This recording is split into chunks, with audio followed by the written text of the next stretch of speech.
Haha, masking and what you need to know. Masking is to hide something non-destructively.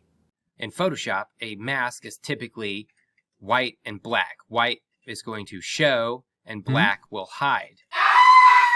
I'm using this first Photoshop project to demonstrate, in which we have a 1920 by 1080p 72 resolution canvas with this bike and shed.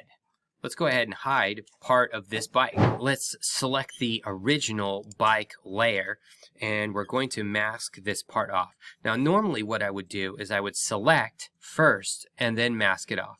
But we're going to do it backwards for demonstration purposes to help with understanding it better.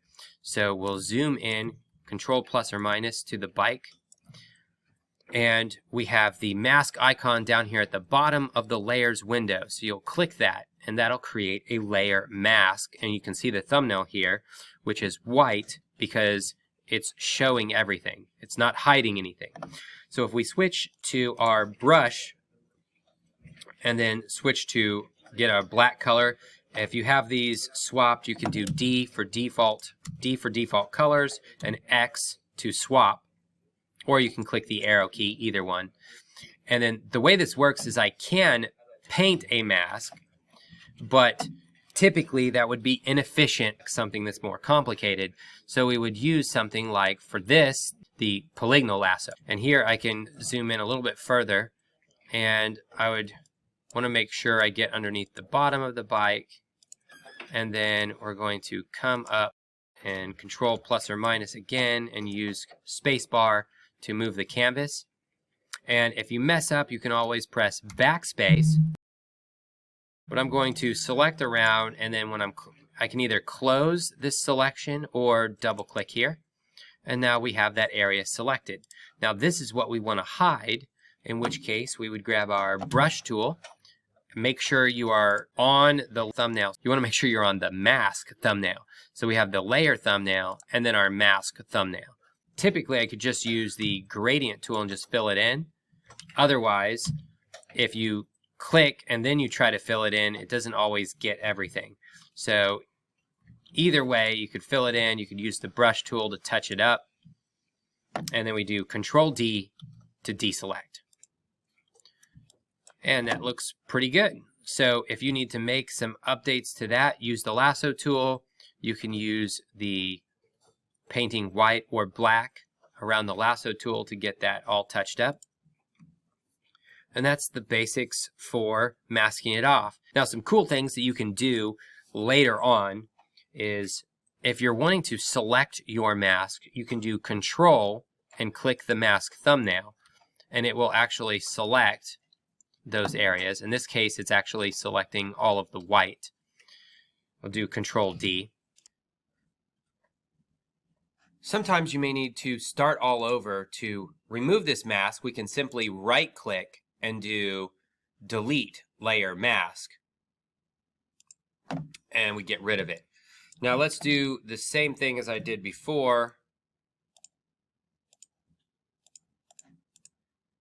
And if I select this and then mask it off, it automatically, what I had selected, it's showing and hiding everything else. So this mask is backwards. So the way to fix that without having to reselect or repaint or undo, one quick shortcut is the mask is black and white. And we just need to flip the colors, or what we call invert the colors. So I would just do Control I and it flips it. So Control I can also be found if you forget the shortcut. If you go up to, okay, I need to do something with this image, I go up to Image, I'm making an adjustment, and I'm inverting the colors. So this works for colored images as well. It's just typically not something you're always going to use, but say for this beach scene, if I did Control I, you can see it inverts the reddish colors to blues, so on and so forth. So Control I. Another one is, let's just say you want to preview this without deleting the mask and seeing what it looks like before and after. You can do Shift to disable it. So Shift clicking A little bit faster, but if you forget, again, right click and you can just do enable or right click disable. So it's also always in the menus somewhere besides a shortcut. And then another cool shortcut is if you alt click the mask thumbnail, it will actually show you what the mask looks like painted, of which I could grab the brush tool and paint. This isn't going to make any difference clicking there, but if I alt click, those are the areas that are masked off. So it's a handy shortcut. So now let's make this match while we're photo editing here. We'll make the shadow and go over some cool transform controls. We're going to duplicate this layer. You can either right click and duplicate, or you can do Control J for duplicate. We'll call this bike shadow. And then what we want to do is we can go ahead and squash this down, and you want to, in my version of Photoshop, hold Shift and we can squash it down. Now, if we blur this, there's not a lot to blur because it's all squashed. So I'm going to do Control Z, and before I do that, we could go ahead and do a blur. So I'll go up to, let's see, select our layer here, make sure we got the layer thumbnail selected, and we'll go to Filter, Blur, and then we'll do a Gaussian blur, which is going to blur in all directions. So then here we could do something maybe like around 3. Looks pretty good. Probably should have hid our layer. That looks pretty good. So we can hide our original bike so we can just focus on the shadow for the moment. Now we need to make it kind of black and white. Now there's a variety of ways to do that, but for this one, since it's mostly there, we can just desaturate it to take out all the color. And oftentimes we'll use an adjustment layer so that it's non-destructive and we can make changes to it at any point in time. In this case, it's not a big deal. I already have a duplicate. I have the original. If I had to redo it, I can, and it would not be that hard. So the shortcut is Control U for saturation, but you can also find it by going to Image, Image, Adjustments, and then Hue and Saturation. So Control U, this will bring that up, and you can see here, I'll just drag my saturation all the way over, and it makes it grayscale. And we also have this lightness, where if we wanted to darken this up a little bit, we could darken it up a little bit more. We don't need to make it completely black because, and we could always redo this. I'm going to click OK. And that's because we're going to take this layer and go up to the blending modes, and we're going to change that to multiply. Then when we do that, you can see it's partially where you can see the sand. It's not a pure gray and black colors. It's darkening what's behind it, which is the shed layer. So we can turn back on our original bike, and then our bike shadow layer will squash this down. In my version of Photoshop, I'm going to hold Shift and click in the middle here. Squash it down. We hit Enter, and you can see it showed the detail of the shadow. Once I hit Enter, it blurred it out. So now maybe there's a little too much blur, but that's okay. Good practice. Save that, or you could redo it and try to make your shadow look better and more realistic. We'll save this. And 2 really useful shortcuts. Again, we have the Control clicking if we needed to select the mask, and we have Alt clicking the mask thumbnail to actually see what is masked off. Love those shortcuts. So let's save this. And we're going to open up the Rocketbot. Now here in this one, we've got some layers set up for us. And the first thing, we're going to go into Clipping Mask for this one. For Clipping Mask is where we can use one layer and mask off for another layer. So we have this texture, and we want to use the Rocketbot text as a mask. So what I can do, use my arrow keys, line this up next to the T. I can just go over to my layer with the grunge map, right click, and do Create Clipping Mask. So that will automatically put this arrow symbol and it clips it to the text. So anything outside of the text, if I control click the text, you can see there's the text. Anything outside of that is not displayed. So we'll do Control D. And I can still move my grunge text around, although if I try to click underneath it, it'll grab the very background layer. This background layer we're not going to do anything with, so we can just go ahead and lock that for now. And then if we click it, then this time it let me grab it, but it might select the text. Well, we can move that here. We're going to duplicate this by either right-click, duplicate, or Control J. Now in this case, I can drag it. I might not want to drag it down yet, but we can drag it down to have it clip and it'll assign it underneath. But if I move this over for the bot, I can either right-click, do a clipping mask, or I can drag it down and it adds it there. Awesome. And we can do the same thing if we duplicate one of these. We might want to duplicate the top ones and Control J. And I'm going to move this down over the missiles.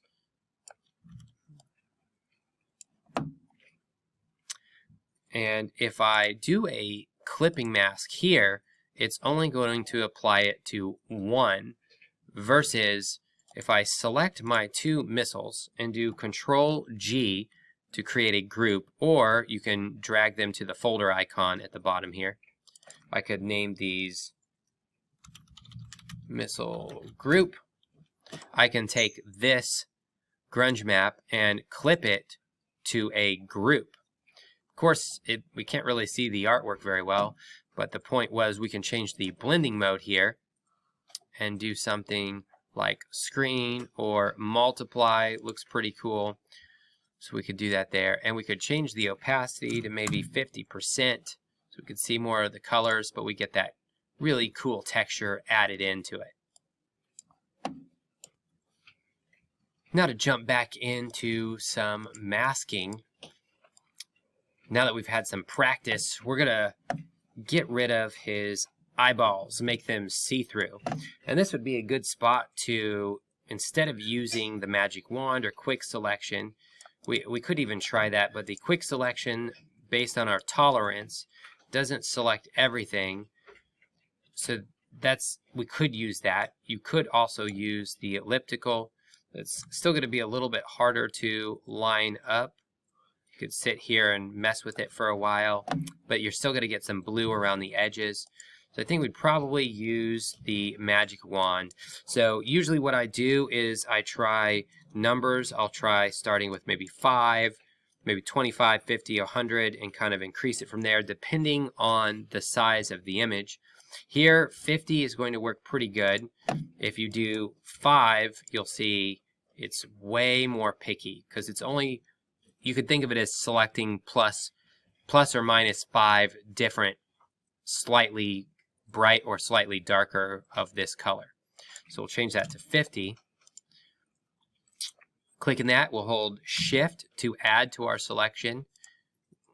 Click these spots here. There we go. And then we will also Shift click again for the other parts. We don't really want to use the paintbrush for this because we're not going to get that nice circle. So we'll use this, and then with selecting this, we'll go ahead and go up to our toolbar and do Select and Mask. Right, again, we'll set this to on black, and then change your opacity to 100%. And so I think we may want to do the opposite. So let's cancel, and we can invert our selection. So we'll just go up to Select, Invert, or Inverse. So you could also just use the shortcut Control Shift I. It's much faster as well. Control Shift I. Then we'll do our Select and Mask. And we could do, say, Overlay, because we get that reddish tint where we can zoom in and we can see where we've got a little bit of blue around the edges. So we'll go ahead and do some Smart Radius, turn on some smoothing,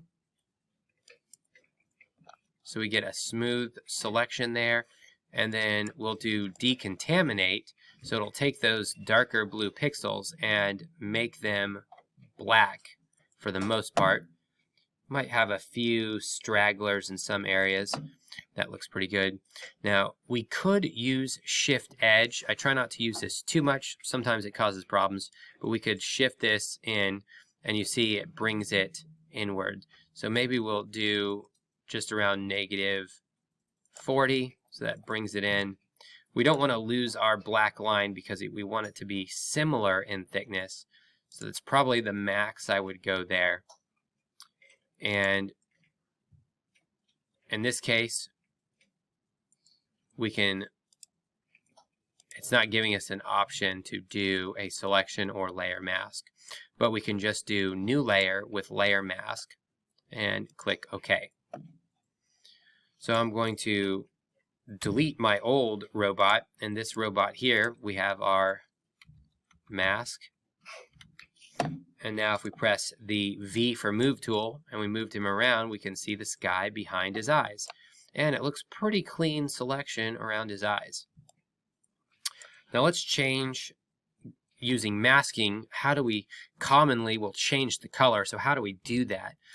So here I want to change the color of his light, but I don't want to change the color of his body or anything else on the canvas.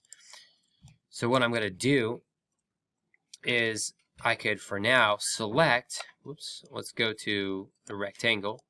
I could select this area, and I want to make it maybe not so big.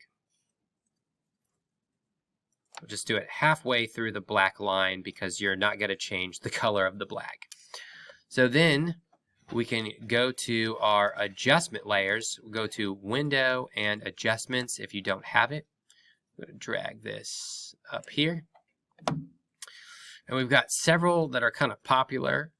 We have Hue and Saturation, where we can saturate it, make it more colorful or less colorful. We have our levels for changing the black, the grays, and the whites.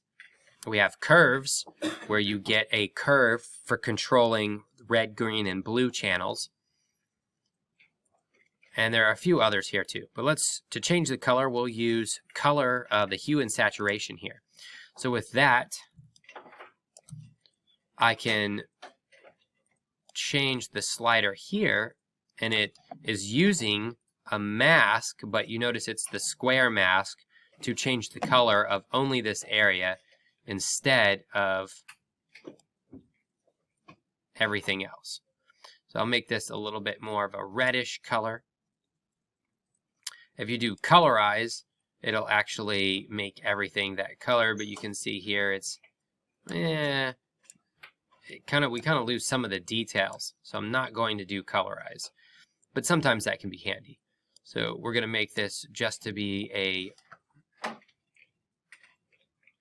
more reddish tone without losing the details. So somewhere around here, -35. We could do a slightly more saturation, but not too much. And we're good to go, except for that our mask needs some work. So what we can do here is I can select my background layer, layer 0 here, select the sky, and it's selecting everything. So what I can do is turn on Sample All Layers, and I could deselect, Control D, and then select the blue. And now we get this outline around there.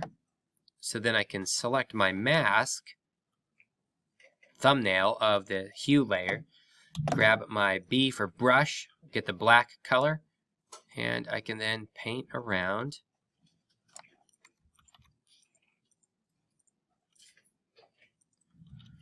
That looks pretty good. Now, of course, the black line is so thick, you could also do select and mask, but since the black line is so thick, I could also just come through here with the brush around the edges and get any pixels that are discolored as well. Again, we do Alt, and you could see where I've painted.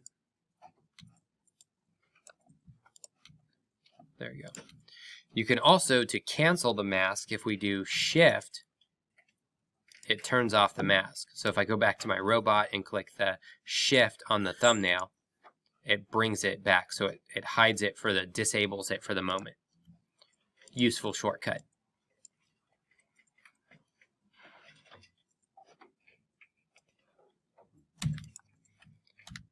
So we can Control 0 to frame that.